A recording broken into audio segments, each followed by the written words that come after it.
Before we begin, it's important that we can establish a neutral spine. Now, what do I mean by neutral spine? The spine consists of natural curves called lordotic curves, where the spine goes in on the lower back and the neck, and kyphotic curves in the mid-back and also in the sacrum and coccyx. The spine is made in such a way that it's at its strongest when these curves are maintained. So it's important that we know how to establish these curves, how to gain a neutral spine, and then to carry that over into the exercises that we're going to do. If the spine is stuck in flexion, so we've lost that curve, the natural arch from the lower back, this can allow discs to bulge out. If they're already bulging, it can open up the space in between the vertebrae. These discs can bulge and interfere with nerves, causing lots of pain and also muscular spasms. If we're stuck in extension, so we've got an excessive lumbar arch and a sticky outy bum, then this can cause irritation to the facet joints, which is where the ribs connect onto the spine. So let's have a look at how we maintain a neutral spine. So we'll begin lying face up, head on a pillow or something comfortable, knees bent, feet planted on the surface that you're laying on. And what we want to do from there is just put the hands underneath the lower back and make sure the fingertips can touch. What that shows us is that we've got a natural arch in the lower back, which is what we're looking for. If that's not the case and you can't get those fingertips to touch, then it probably means that you've got hypolordosis or you've lost the arch in your back, which means that those discs are more likely to bulge.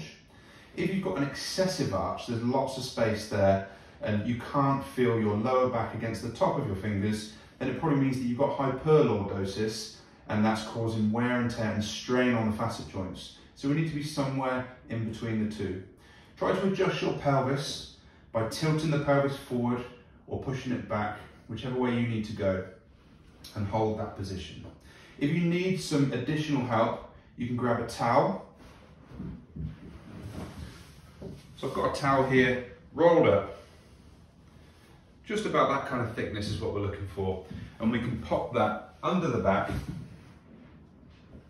laying down. It's important not to rely on that towel to give you that lumbar arch, but it can help to get you into the position and to find the position that you're looking to maintain without the assistance of a towel.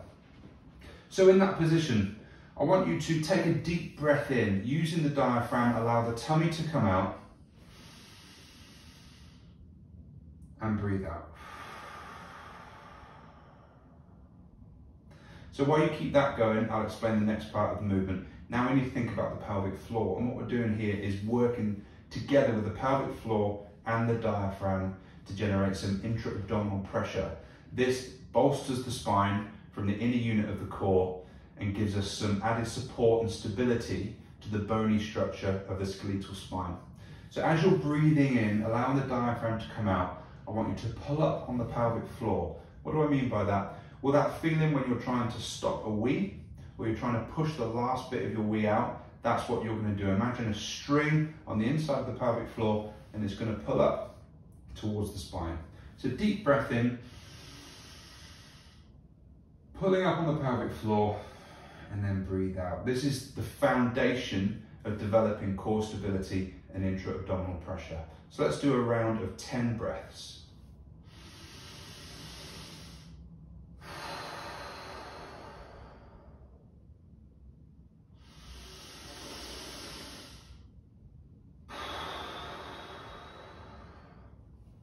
And as you continue on with those, I'm just going to explain what we're doing. We're exercising the diaphragm, which is a muscle. We've said that it can atrophy, it can become weak if it's not used effectively. It's the same for the pelvic floor, and that's what we're doing here to exercise those muscles.